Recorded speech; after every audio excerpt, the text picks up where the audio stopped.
എന്ന് വ്ളോഗല്ലേ അപ്പോൾ ഒക്കെ മടുത്തു വ്ളോഗ് കേട്ടോ. അപ്പോൾ ഞാൻ വിചാരിക്കുന്ന ഒരു ഐസ്ക്രീം റെസിപ്പി ആവാന്ന്. അപ്പോൾ നിങ്ങൾ വിചാരിക്കും ഞാൻ ഐസ്ക്രീം ഉണ്ടാക്കൽ പ്രോ ആണെന്ന്. അല്ല, ഞാൻ പ്രോ എന്നല്ല, ഞാൻ അടുക്കള കയറൽ തന്നെ ഭയങ്കര കുറവാണ്.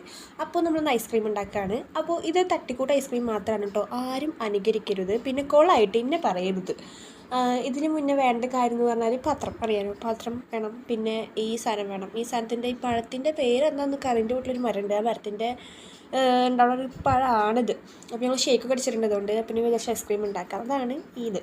അപ്പോൾ നിങ്ങൾ അതിൻ്റെ പഴുപ്പ് നല്ല രീതിക്കൊക്കെ എടുക്കുക, കാരണം അതിൻ്റെ ഒരു കുരു ഉണ്ടാവും കേട്ടോ. അപ്പോൾ അതൊന്ന് മാറ്റണം. അപ്പോൾ ഫസ്റ്റ് പൾപ്പ് എടുത്തിട്ട് ഞാൻ ഇവിടെ 3 പഴം എടുത്തിട്ടുണ്ടായിരുന്നു. അപ്പോൾ നിങ്ങൾ 3-4 എടുത്തോ, കാരണം അതിൻ്റെ കുരു കളഞ്ഞ പിന്നെ ഒന്നും ഉണ്ടാവില്ല. പിന്നെ പ്രത്യേകം ശ്രദ്ധിക്കും, നമ്മുടെ ഈ പഴത്തിലൊരു കുരു ഉണ്ടാവും, ബ്ലാക്ക് കുരു ഉണ്ടാവും. ആ കുരു കളഞ്ഞിട്ട് മാത്രം മിക്സിയിലിട്ടോ ബീറ്റർ കൊണ്ടോ അടിക്കുക, കാരണം ബീറ്റർ ആയാലും മിക്സി ആയാലും കേടുവരാൻ ഭയങ്കര ചാൻസ് ഉണ്ട്. പോയാൽ നല്ല പട കിട്ടിയുടെ ഒരു അനുഭവം ഗുരുവായിട്ട് പറയാണ്.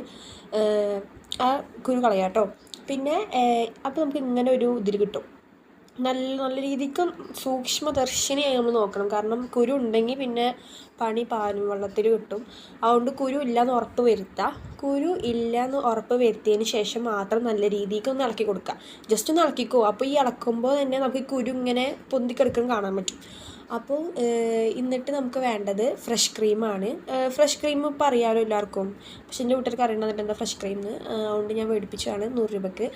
അപ്പോൾ എൻ്റെ ഫാദർ എന്നോട് പറഞ്ഞിട്ടുണ്ടായിരുന്നു, ഞാൻ എന്തുണ്ടാക്കിയാൽ തൊഴിൽ വെക്കാൻ പറ്റില്ല, അതുകൊണ്ട് തന്നെ എൻ്റെ ഫാദർ എന്നോട് പറഞ്ഞു നല്ല രീതിക്ക് ഉണ്ടാക്കണം, 100 രൂപ മുതലാണ്, വെറുതെ മേടിച്ച് കളയരുത് എന്നോട് പറഞ്ഞ കാരണം ഞാൻ നല്ല രീതിക്ക് ഉണ്ടാക്കുകയാണ്. പക്ഷെ ഇത് യൂട്യൂബല്ല, ഇതിനൊറ്റക്ക് കണ്ട് പഠിച്ച ഒരു എന്താ പറയുക റെസിപ്പിയാണ്. അതുകൊണ്ട് ഞങ്ങളോട് ഞാൻ മുന്നേ പറഞ്ഞത് ആരും അനുകരിക്കരുത്, വെറുതെ പണി ഇരുന്ന് മേടിക്കരുത് എന്ന്. അതുകൊണ്ട് തന്നെ നല്ല രസമല്ലേ ഇപ്പോൾ കാണാൻ, നല്ല രസമുണ്ട്. നമ്മളിങ്ങനെ ഈ ക്രീമും ഈ പഞ്ചസാരൊക്കെ ഇടുമ്പോൾ നല്ലോണം കിടക്കുമ്പോൾ ഭയങ്കര രസമാണ്. പിന്നെ ഈ രസം നമ്മൾ കുറച്ച് ആസ്വദിച്ചതിന് ശേഷം ബീറ്റർ വെച്ചിട്ട് നമ്മൾ നല്ലോണം ബീറ്റ് ചെയ്തെടുക്കാം.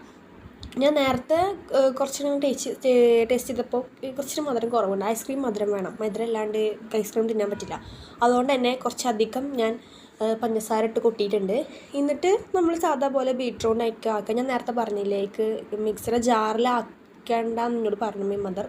അതുകൊണ്ട് തന്നെ പോരാളിയിൽ നിന്ന് വെറുതെ അടി മേടിക്കാണ്ട് ഞാൻ ബീറ്റ്റൂട്ട് തന്നെ ഞാൻ ബീറ്റ് ചെയ്തെടുക്കുകയാണ്. എന്നിട്ട് ലാസ്റ്റ് നമ്മൾ ആ ഫ്രഷ് ക്രീമിൽ ഇച്ചിരി വെള്ളം ഒഴിച്ചിട്ട് ഒന്നും കൂടി അങ്ങോട്ട് ആക്കി, കാരണം കളയാൻ പാടില്ല. എന്നിട്ട് ഒരു ഷെയ്ക്കിൻ്റെ ഒരു രൂപമല്ല എന്നാൽ അത്രക്ക് വെള്ളമല്ല, ആ രീതിക്കൊന്ന് നമ്മൾ ആക്കിയെടുത്തിട്ട് നല്ലൊരു പാത്രത്തേക്ക് അങ്ങോട്ട് മാറ്റുക.